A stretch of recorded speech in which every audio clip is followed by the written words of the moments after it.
Heart to Heart, a Catholic media ministry, presents Good News Today, featuring an inspiring gospel teaching by Father Jim Willig. A reading from the Holy Gospel according to Luke. At that time, Jesus came to Jericho and intended to pass through the town.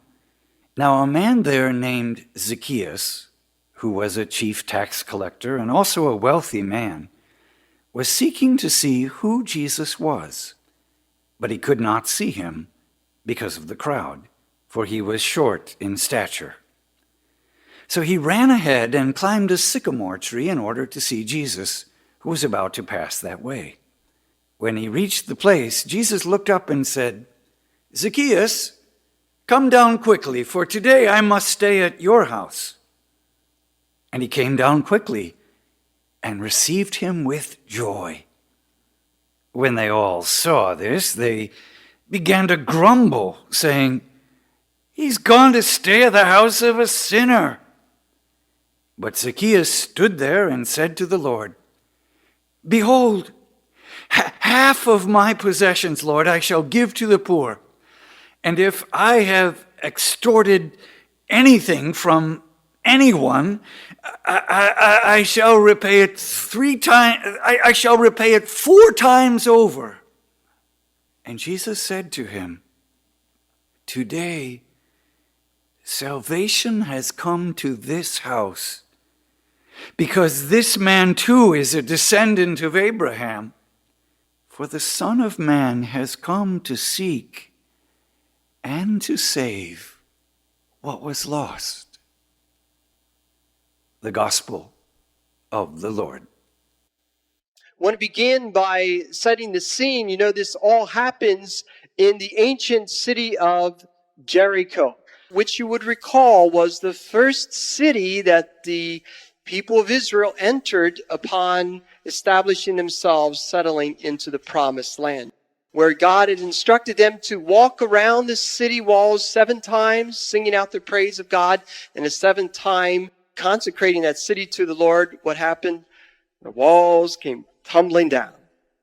We know that as we read this story, there's something similar happens as Jesus enters the great city of Jericho. Other walls come tumbling down. The walls that separated sinners from God. Jesus led them to their promised land, which is a life of holiness and goodness with the Lord. So that is the beautiful backdrop. As Jesus enters into this ancient city, he notices there was a man there named Zacchaeus, who was a chief tax collector and a wealthy man. I'd like to say a little something about tax collectors back in the time of Christ. Of course, they were no more popular than the IRS is today. But even worse, tax collectors were the most despised and despicable people in all of Israel. And they were considered this way as sinners and traitors because they worked for the enemy, the Roman government, who oppressed the Jews. They were, as I said, sinners. They actually received the right to collect taxes by bidding for their job. And after they received their assignment, they got their investment back by charging what would be an exorbitant amount of money over and above what should have been collected, and oftentimes by extortion, which is to say by pressure or by force. And in all likelihood, Zacchaeus collected his taxes in the company of an armed escort in order to pressure people to hand over more money than what was their due. For these tax collectors took off the top whatever they could get. And this little profile of Zacchaeus gives us this picture of a very greedy and dishonest businessman who later in mission in the gospel cheated people. And probably that's how he became so wealthy, considering especially the fact that Zacchaeus now was the chief tax collector. He must have been in charge of other tax collectors throughout the Jericho region. We might say that Zacchaeus was at the top of his profession, but at the bottom of the barrel spiritually. For we hear then in the gospel, Zacchaeus was trying to see what Jesus was like, but being small of stature, he was unable to do so because of the crowd. I like to think of Zacchaeus as the little big man. He was small in stature physically. He was small in status spiritually and socially in the eyes of his fellow Jews who looked down on him. And yet, on the other hand, he was a man with a big position who made big bucks and even more had a big heart and desire to see the Lord. So we hear that Zacchaeus first ran on in front, then climbed the sycamore tree, which was along Jesus' route, in order to see him. I'd like to say it this way. Zacchaeus was willing to literally go out on the limb to see Jesus. But keep that in mind. First of all, sycamore trees, you might know, are very difficult to climb. They're very tall trees and they don't have bottom branches. And even more difficult if you're small. Jesus just comes along then, certainly more by providence than coincidence, and he looks up and sees Zacchaeus and says, "Zacchaeus, hurry down. I mean to stay at your house today." It seems that Jesus knew Zacchaeus and at least his reputation, for when he sees Zeke, as I like to call him sometimes, Jesus very decisively takes the initiative and invites him to come on down. Come on down. I mean to stay at your house. That expression, I mean to stay, shows great intention. It's a very deliberate action on Jesus' part. Or, I could say, Jesus himself goes out on the limb, to go out of his way to seek out Zacchaeus, even more than Zacchaeus went out of his way to seek Jesus. They're both going out of their way to meet each other. Zacchaeus hurries down and welcomes him with delight. I love that expression. He welcomes him with delight. It's interesting to me that Jesus was willing to come to Zacchaeus' house before his house was all in order. You know what I'm saying? Because sometimes we imagine that the Lord couldn't come to us till I get better or get my act together. You know? In fact, the opposite is true. Jesus seems to be more attracted to sinners who are falling apart, who don't have it together, who need to be saved. It seems like those are the people he first comes to. I kept imagining that Jesus came to Cincinnati. He would come first to the cathedral, you know? And he would come to the rectory and have dinner with us. Upon my reflection in this gospel, I don't think so, except for the fact I think we are the greatest sinners, and I think maybe so. But it wouldn't be because we've got our act together or because we're the center of the religious happening. Rather, Jesus comes to the place where sinners are. And so, it's also striking to me that Zacchaeus was so willing to welcome him. You know, he could have said, like maybe some of us would say, "Oh no, my house is a mess." Or even more, "Oh no, my life is a mess." And we hold Christ off at bay because we think we're not worthy.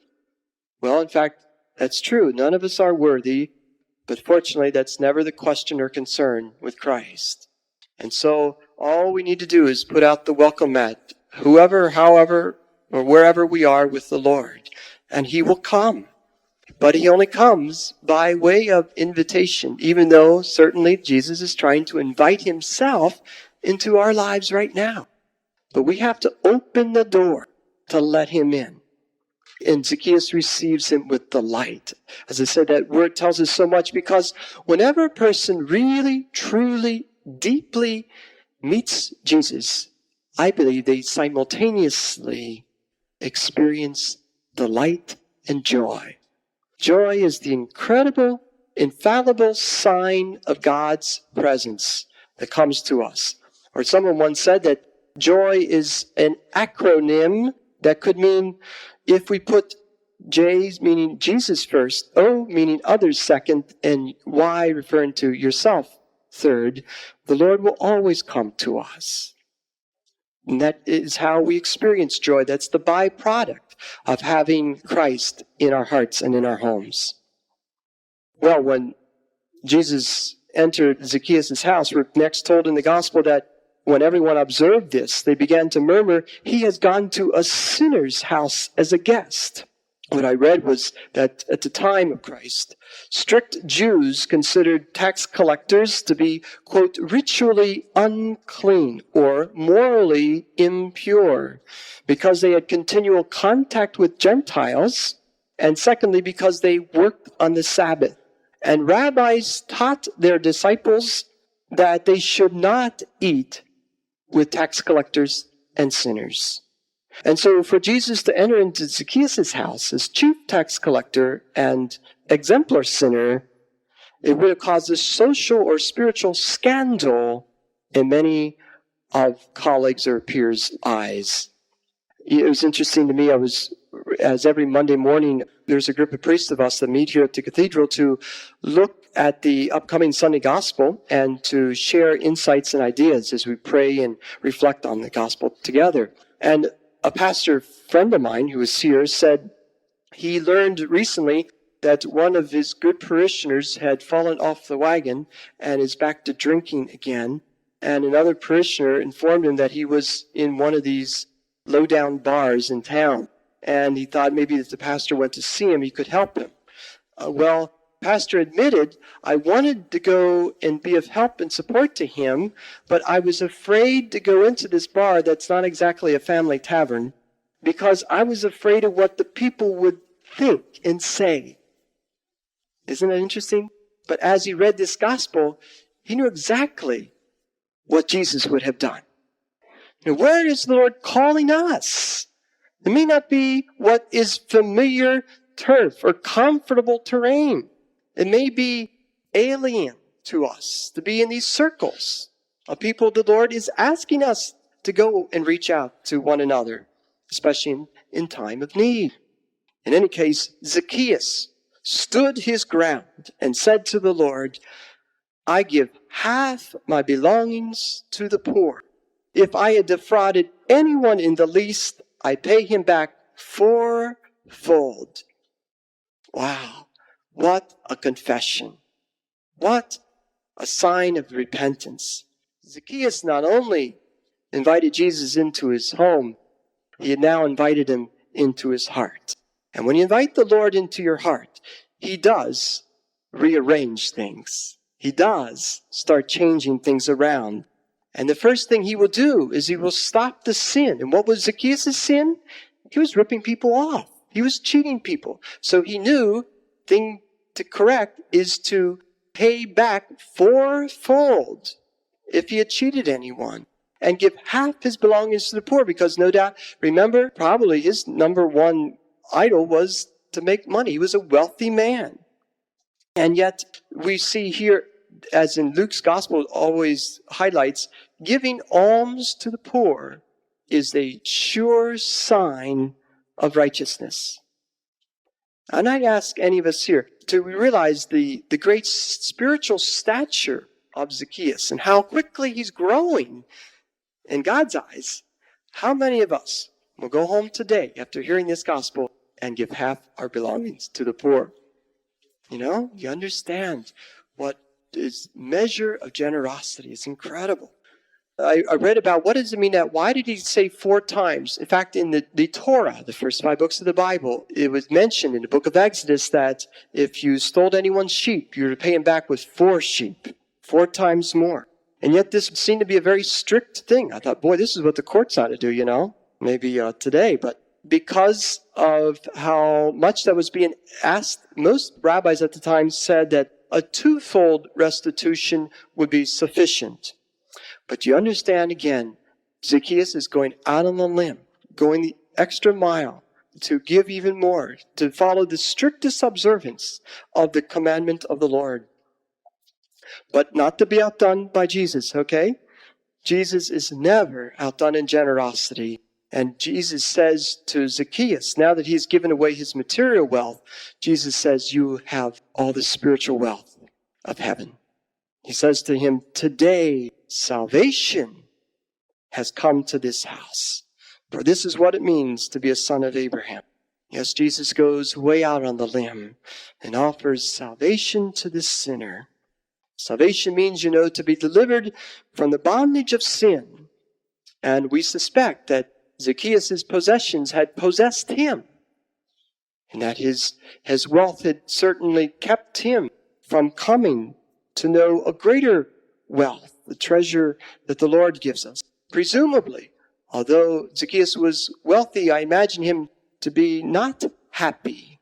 And yet when he discovered the Lord, he discovered his happiness. For the line, the gospel that ends, Jesus says, the Son of Man has come to search out and save what was lost. In other words, this is why Jesus came to Zacchaeus. And it is why Jesus comes to all of us. I tried to, in my own reflection, draw a few quick lessons for us today. I'd offer this as a suggestion to us, but you might want to come up with even better resolutions for yourself. I believe, like Zacchaeus, today we are being invited to go out on the limb to see Jesus ourselves and to experience him in our life. For truly, Jesus is coming along our way. He's always coming along each day, coming to us. But we have to go out of our way to go to church. We have to go out of our way, as you have gone out of your way, to come to this gospel study. And in these ways, these simple ways, but no less sacrificial, to make the time in a busy schedule. I think of the crowd that tried to keep Zacchaeus from Jesus is our schedules and appointment books that sometimes crowds us out, crowds the Lord out. We've got to find our little sycamore tree, that place we can go to see and hear and experience the Lord.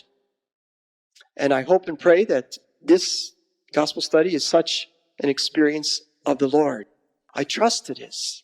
I trust whenever we open the gospel, we open the door for Christ to come. And he does. Secondly, like Jesus, I suggest, as I have already, that we need to go out on the limb to one another, especially sinners or a brother or sister who's in need, to reach out to them, especially to those who don't come to church, who don't experience the Lord or are in some kind of trouble. We need to find a way to go out to them. And as I say, it won't be so easy. It's difficult. It's difficult to reach out. We don't know what people will say. We don't know how we'll be received. But I'm inviting us this week to consider sharing our faith, our love, our prayer, our friendship with another brother or sister. There are so many Zacchaeuses in our city here, aren't they? More than half the people of this nation no longer go to church. And how many of them are waiting for someone to bring the Lord along to them? Finally, like Zacchaeus, we need to invite the Lord with delight into our home. Not to worry about the condition of our soul immediately, but invite the Lord into our hearts. Even as we speak, you can be thinking and praying, come, Lord, enter the heart of my home, the home of my heart, rather. Come to the deepest center. Come and invite him, if you will, into each room of your life, into each area of your life, into each issue of your life. Your finances? How, Lord, do you want me to budget my time, budget my money, budget my attention? What are the things, Lord? Invite him into every area of our life, and the Lord will bring his peace and love and joy. He will take over if we invite him to be the king of our hearts and our homes. Let me end with a story. Many of you have heard me share this story before. I hope it's worth repeating. It is, in my mind, the greatest experience I've ever had with an encounter with Zacchaeus in my life. A number of years ago, I was ordained a priest here at the cathedral in Cincinnati. Certainly the greatest day of my life, and all my family shared in that great joy. My father had invited everybody, to come, and especially the immediate relatives and family, including my uncle Ken Willig, who at the time lived in California. He wasn't able at first to come, he thought, not only because of his busy schedule and his commitments, but even more, he said, because he felt so alienated from the church and from his family. You see, my uncle Ken had been divorced 3 times and had not come to church for quite a number of years. He felt he wasn't welcomed because he committed what he felt or thought was the unforgivable sin of divorce and remarriage. But because of my father's persistence to invite him, he came. And yet, interestingly, more because he felt, as I mentioned, as the lost lamb of the family, he did not sit with the family in the first pew. Instead, he found what was the closest sycamore around. He sat up in the balcony of the cathedral, just upstairs. And interestingly, as he so wonderfully said, he thought during the whole ceremony that the action was down on the floor where we were being ordained. He never imagined that the Lord would look up to see him and call him, "Come on down." But in fact, that's what he heard. Not that he heard any words, but he had a powerful sense of Jesus' presence. And it is as though Jesus was welcoming him back home. Mind you, he had not been to church for many years. And telling him that he wanted to come to him, regardless the fact that his life, spiritually speaking, was a mess. And as he accepted that, he had this tremendous feeling, not of shame, which he imagined would be the case, but instead of peace and joy, as though the Lord accepted him unconditionally, just as he was, for who he was, though truly in his own mind and in Jesus' mind, he was a sinner. And then the next day, my uncle called me and we got together. He said, "I've got to talk to you." And with his permission, I tell this story. He came up to me and said, "I'll never forget it." We went for a little walk and he said, "Jim, I'd like you to do me a favor. I'd like you to hear my confession." And I said, "Really?" I said, "You realize this is my first day on the job. I'm not too sure I'm so good at this." And he said, "Yeah, I thought I'd get you while you're hot." Well, I really did not know what to do because I knew my uncle had been married and divorced so many times, and I wasn't quite sure how to handle this, and it's a relative on top of it, and this is my first confession. Mind you, I was scared, and I said, "Well, let's take it slow and just let's pray. Dear Jesus, please come." And then my uncle shared this powerful spiritual experience the day before of how Jesus came to him. And then I thought, well, if Jesus came to you and loved you for who you are, just as you are, then I trust this sacrament is celebrating what has in effect already is happening. So the real key now is to say, what would Jesus ask of you? Why don't you ask the Lord, like Zacchaeus, what should I do? Now keep in mind, my uncle was a wealthy man, like Zacchaeus. In fact, he was a self-made millionaire. My uncle owned an exclusive tennis club in Newport Beach in partnership with John Wayne, the famous actor. And I asked him to go home and pray about what the Lord would really ask of him, and to search and read the gospel, for therein will lie the answer to what he must do. And he did. As wealthy as my uncle was, he was not happy. Newport Beach, California, was not the place to live for him a Christian life. And he was falling and failing in many ways. And when the Lord came, he rearranged everything. The first thing was he had to sell his club. He sold his tennis club. Next thing, he moved out of the city to start a new life. Then to pray and read the Bible every single day.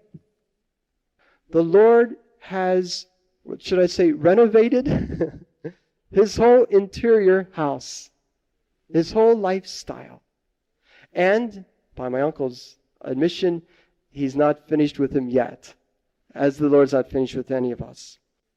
And now, after that experience, my uncle has written this little booklet entitled The Free Gift. That is to suggest what he experienced of the Lord is the free gift of salvation.